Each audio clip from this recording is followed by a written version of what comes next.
Nung isilang ka sa mundong ito, laking tuwa ng magulang mo, at ang kamay nila ang iyong ilaw.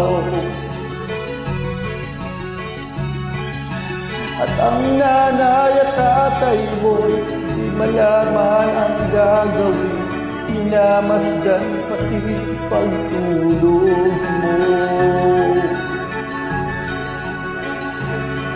At sa gabi napupuyat ang iyong nanay sa pagtimpla ng gatas mo. At sa umaga na may kalong ka ng iyong ama, tuwang-tuwa sa'yo. Ngayon nga